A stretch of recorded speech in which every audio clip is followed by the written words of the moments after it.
1 Pedro 4, de 1 a 6, diz assim a palavra do Senhor: Ora, tendo Cristo sofrido na carne, armai-vos também vós do mesmo pensamento, pois aquele que sofreu na carne deixou o pecado, para que no tempo que vos resta na carne, já não vivais de acordo com as paixões dos homens, mas segundo a vontade de Deus.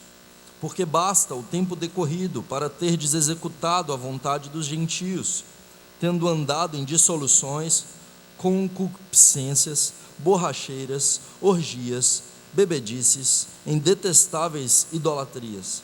Por isso, difamando-vos, estranham que não concorrais com eles ao mesmo excesso de devassidão, os quais hão de prestar contas àquele que é competente para julgar vivos e mortos, pois para este fim foi pregado, o evangelho foi pregado também a mortos, para que, mesmo julgados na carne, segundo os homens, vivam no espírito, segundo Deus.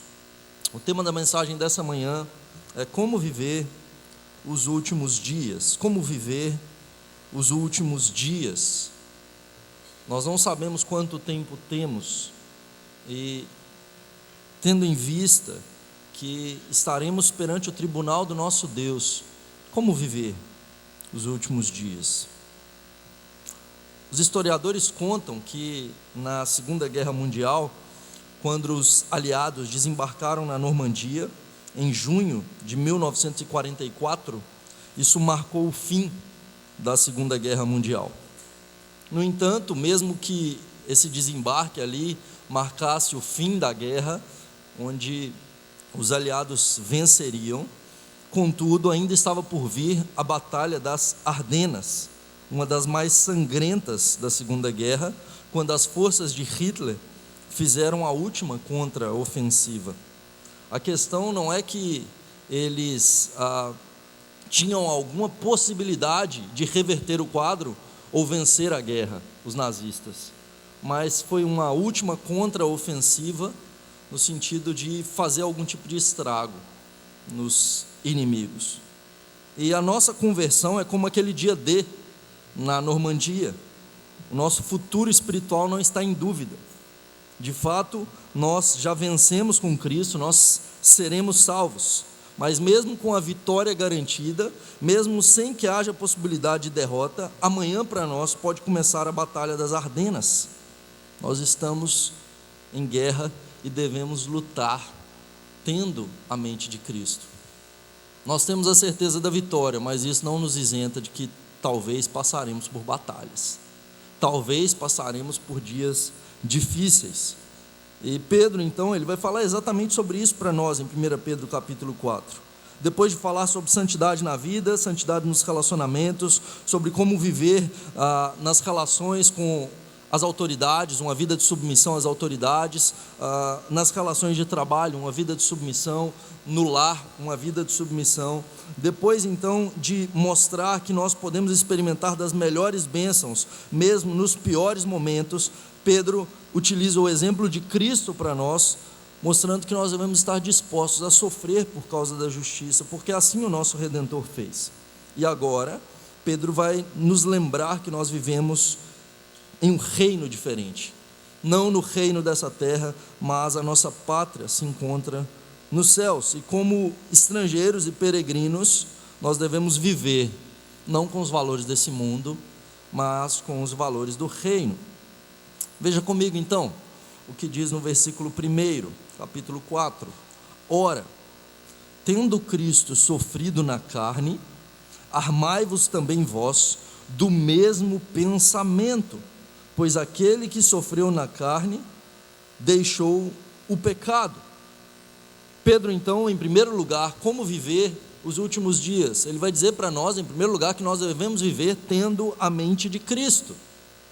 Primeira coisa, nós devemos ter a mente de Cristo. O objetivo de Pedro, então, para nós é muito claro. Cristo não nos envia para esse mundo como turistas, como indo para um parque de diversões, mas como soldados em uma excursão para o campo de batalha. Nós não somos chamados a uma vida tranquila, para apreciar a paisagem apenas, mas para entrar em um conflito no terreno do inimigo. Nós somos chamados a lutar essa batalha, e por isso então nós somos chamados a armar-nos com a mesma mente de Cristo, aquele que sofreu por nós. Veja que os versos anteriores no capítulo 3, o Pedro vai falar para nós que Cristo havia sofrido, ele morreu pelos nossos pecados, entregando a sua vida por nós, e esse Cristo que morreu por nós é quem sofreu na carne por nós. E Cristo sofreu no corpo, ele sofreu na carne, e tendo sofrido na carne, ele sofreu na carne com o intuito de levar sobre si o nosso pecado, e ele só sofreu na carne porque ele não pecou, porque ele podia então levar sobre si os nossos pecados, porque ele não cometeu pecado algum. Pedro nos instrui que nós também devemos ter o mesmo pensamento, o mesmo sentimento de Cristo Jesus, buscando evitar o pecado.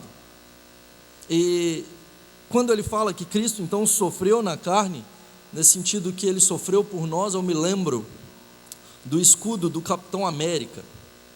O escudo do Capitão América é um escudo muito forte, eu não sei quem já assistiu. É um escudo feito de vibranium, é um metal que vem de Wakanda, e esse metal do escudo do Capitão América, segundo a ficção, é o metal mais forte do mundo, de modo que a batida mais forte naquele escudo não acontece nada com ele. Então, vilões muito poderosos, quando batem naquele escudo ali, nada acontece. Mas na vida real, nós não temos escudos do Capitão América. Nos escudos de verdade, nas batalhas da vida, eles saem das batalhas completamente amassados, batem pesado.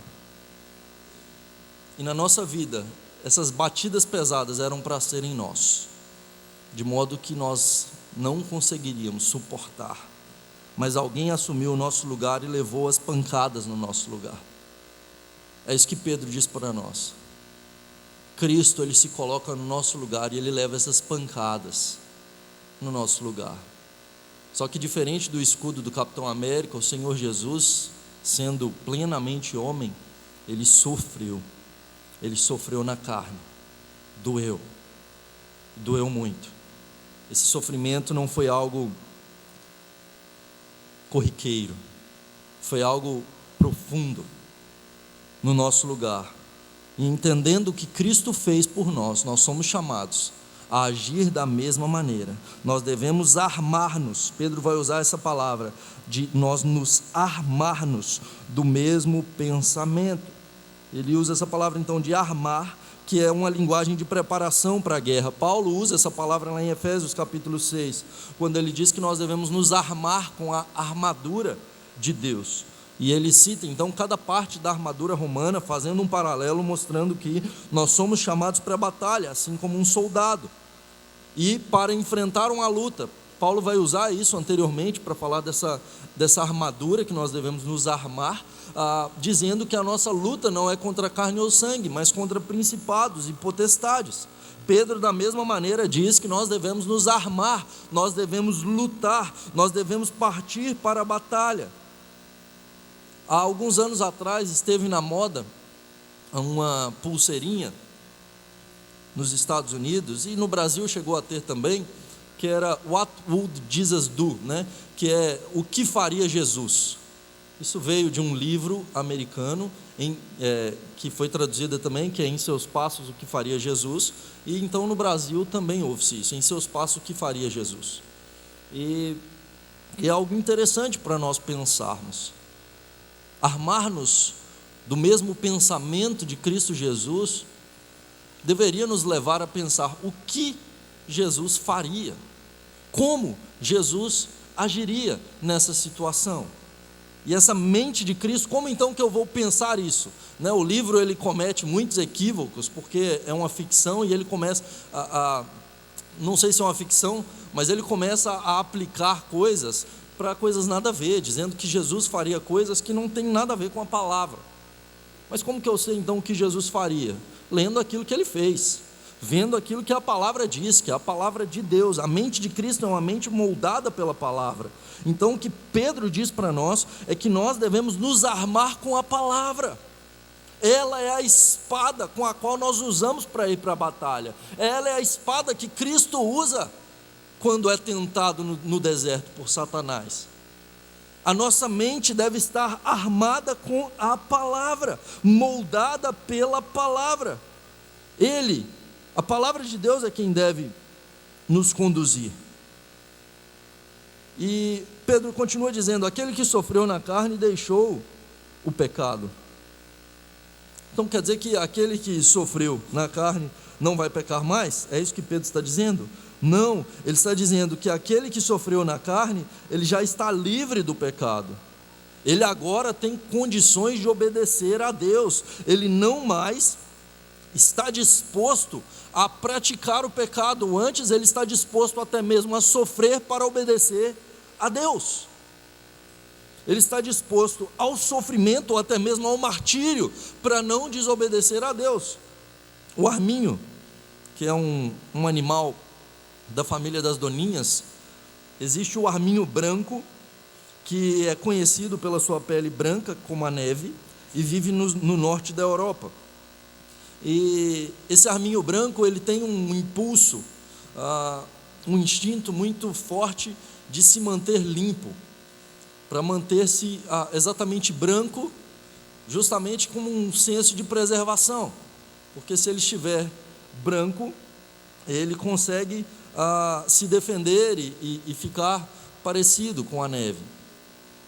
Contudo, esse instinto também pode levá-lo à morte, porque os caçadores, sabendo desse instinto dessa doninha, desse arminho branco, quando, ao invés de espalhar armadilhas, a única forma que ele tem para se defender, então, desses caçadores, é entrando na sua toca. E aí o que eles fazem? Eles colocam um piche na entrada da toca.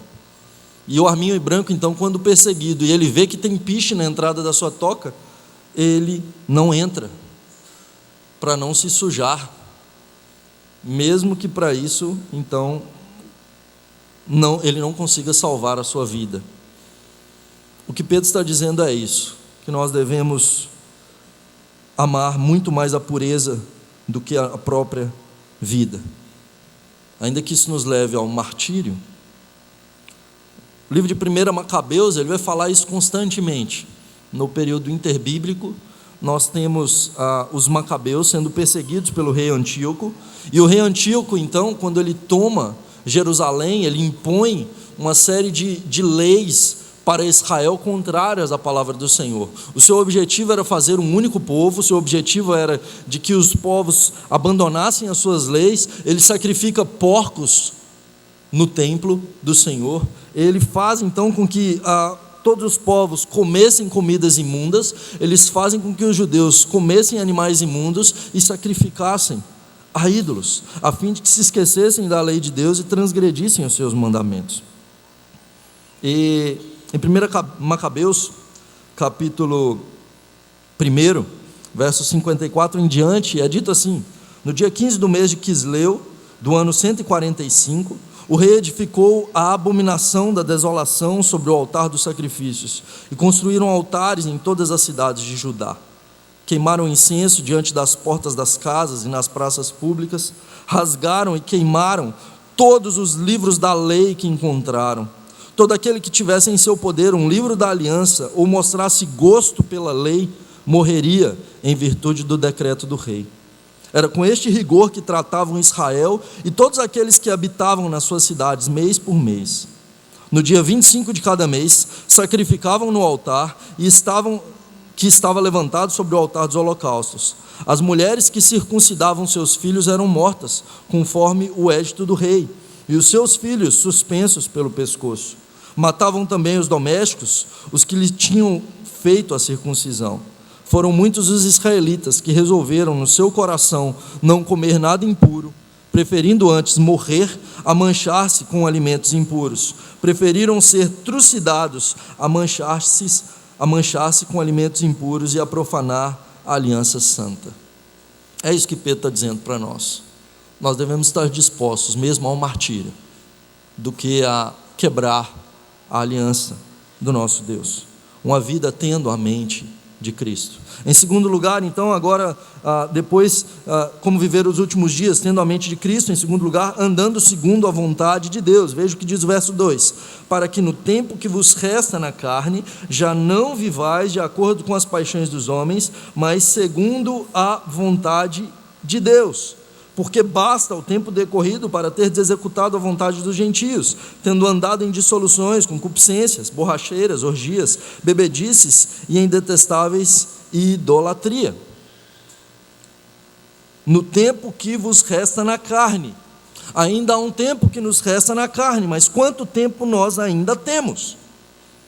Justamente porque nós temos pouco tempo, há pessoas que vão usar esse argumento para dizer: nós não temos muito tempo, essa vida é curta, portanto, aproveite, portanto, curta a vida, porque a vida é curta. Carpe diem, aproveite da melhor maneira. Você não sabe se você vai morrer amanhã, mas não é isso que Pedro diz para nós, que esse é um modo de vida. Muitas pessoas têm esse lema como modo de vida: carpe diem. Pedro vai dizer: não, justamente porque a vida é curta, tenha seus olhos na eternidade. Justamente porque a vida é curta e a eternidade é longa demais, não troque a eternidade por 5 minutos. Lutero, ele costumava dizer o seguinte: existem 2 dias em meu calendário, hoje e aquele dia. Vivamos para a glória de Deus hoje, sempre pensando naquele dia.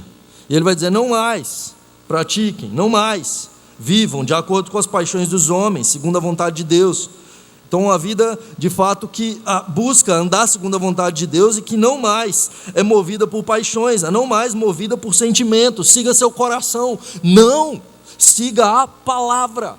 O nosso coração é enganoso, o nosso coração é uma fábrica de ídolos. Não siga o seu coração, não siga as suas vontades. É o que Pedro vai dizer: não ande naquilo que o seu coração, as suas inclinações talvez vão te levar, porque existe uma batalha dentro de nós. Ainda que nós fomos libertos da condenação do pecado, nós não fomos libertos da presença do pecado. O pecado ainda habita em nós. Nós ainda temos essa luta dentro de nós. E Pedro diz: vocês já gastaram tempo demais fazendo aquilo que é mal, não queiram mais viver assim. Deixem para trás isso, olhem para frente, não andem mais na vontade dos gentios. Ele usa algumas palavras aqui: não andem em dissoluções, a palavra quer dizer libertinagem, ou viver sem ter consideração por limites morais, especialmente se entregando à imoralidade sexual ou mesmo à violência. Vocês não devem viver em imoralidade, em concupiscências, em paixões. A palavra grega eptimia quer dizer desejo por aquilo que é proibido, desejo pecaminoso que me leva a comportamentos impuros, a busca pelo pecado. Borracheiras, a palavra quer dizer literalmente embriaguez, uma vida voltada novamente por desejos físicos. Ele vai usar a palavra orgias, que eram banquetes. Então ele vai dizer a embriaguez, alguém que é movido pela sua carne para ficar embriagado por bebidas alcoólicas. E em segundo lugar, orgias, que eram banquetes e festas dedicados à imoralidade, que eram acompanhados de bebedices, que eram banquetes e festas consagradas a bebidas, normalmente dedicadas a Baco, onde orgias eram cometidas em banquetes, em bebedices, e eram feitos então os bacanais, orgias. E Pedro vai dizer: vocês não devem se unir à prostituição desse mundo, vocês não devem se unir ao pecado desse mundo, sejam santos. E detestáveis idolatrias. E idolatria, por definição, já é ilegal, mas o detestável aqui quer dizer ilegal, idolatrias ilegais. Então, que aponta para nós não apenas algo que era contrário à lei de Deus, mas que também era contrária à lei civil da época. Provavelmente algum tipo de culto a ídolos que era proibido, talvez com sacrifícios humanos que eram feitos pelos gentios, e coisas que nós vemos ainda hoje nos nossos dias. E Pedro diz: todas essas coisas os gentios fazem, buscando aproveitar a vida, buscando viver a vida, buscando talvez num desejo de se salvar nessas idolatrias, mas que os leva à condenação. Vocês não devem viver assim, pelo contrário, vocês devem viver segundo a vontade de Deus. E por fim, o verso 4 em diante, nós temos uma vida que sabe que todos prestaremos contas diante de Deus. Como viver os últimos dias tendo a mente de Cristo, como viver os últimos dias andando segundo a vontade de Deus, e como viver os últimos dias sabendo que todos prestaremos contas diante do Senhor. Verso 4: por isso, difamando-vos, estranham que não concorrais com eles aos mesmos excessos de devassidão. A devassidão que eles fazem, a permissividade em busca do prazer, eles estranham que vocês não concorram com eles. Concorrer aqui é correr junto, andar no mesmo caminho, estar ombro com ombro. Como que você não está junto comigo na busca pelo prazer? Nessa devassidão, essas orgias da antiguidade, essas festas movidas a bebidas, a glutonaria e a imoralidade sexual. Isso que vai nos trazer prazer, essas festas onde você bebe e se embriaga no intuito de perder todo o limite moral, para cometer todo tipo de imoralidade. E os nossos dias têm sido assim. Nós vemos isso no carnaval, nós vemos isso nas festas, nós vemos isso por todos os lados. Os nossos jovens fazendo isso, os nossos adolescentes. E Pedro diz que quando nós não fazemos isso, eles nos difamam. Eles olham para nós e dizem: como que vocês não fazem isso juntamente conosco? Esse é o melhor modo de vida, nós temos que aproveitar essa vida. Vocês não percebem? E eu me lembro, na faculdade, quando, servindo ao Senhor, os meus amigos me questionavam. E eles olhavam para mim e falavam assim: não é possível. Como que você não vai para as festas com a gente? Como que você não se embriaga junto com a gente? E eles diziam assim: fizeram lavagem cerebral. Um jovem, novo, não querendo participar disso, fizeram lavagem cerebral na sua cabeça. Em São Paulo, a mesma coisa, né? Na empresa que entrei para trabalhar, no início da minha juventude, um dos trainees que entraram comigo, ele falava: não aceito o fato de você não querer estar junto com a gente. Eu falo assim: você não manda em mim, né? Eu não quero, não participo disso. Ele diz: não é possível. E é exatamente isso que Pedro está dizendo. Eles vão difamar vocês, estranhando que vocês não concorram com eles nesse mesmo propósito de busca pelo prazer. Mas não, nós não fazemos isso. E é isso que Pedro vai dizer no verso 5: os quais hão de prestar contas àquele que é competente para julgar vivos e mortos, pois para este fim o evangelho foi pregado também a mortos, para que mesmo julgados na carne segundo os homens, vivam no espírito segundo Deus. O que Pedro diz aqui? Não, nós não concorremos com eles, porque nós sabemos o Deus a quem servimos. Deus é santo e nós somos chamados a ser santos. Nós sabemos que prestaremos contas ao nosso Deus, e eles também prestarão. Mas naquele dia, eles estarão perdidos. Naquele dia não haverá mais volta. Com 18 anos, estando diante da presença do Senhor e pregando a palavra para um amigo de 19 anos, ele dizia para mim: Daniel, olha as festas, olha as coisas que nós temos diante de nós, vamos aproveitar a vida. Igreja é lugar de gente velha. Eu vou me preocupar com igreja, com Jesus, com essas coisas quando eu for velho. Mal sabia ele que 3 meses depois ele estaria diante do trono do julgamento do Deus Todo-Poderoso, Deus Santo. 3 meses depois ele morreu em um acidente. Estaria prestando contas diante de um Deus Santo. Todos nós estaremos diante desse Deus. E por esse motivo que ele disse que o Evangelho foi pregado a vivos e mortos. Pregado a mortos no sentido então que Jesus desceu aos espíritos em prisão e pregou para os mortos, como alguns defendem usando o texto de Pedro. Não, a mortos o Evangelho foi pregado àqueles que já morreram. Foi pregado quando? Quando eles estavam vivos, porque a Bíblia diz, quando nós olhamos para toda a Bíblia, de modo que nós não podemos fazer teologia baseada em um único versículo, fora do contexto de toda a Escritura.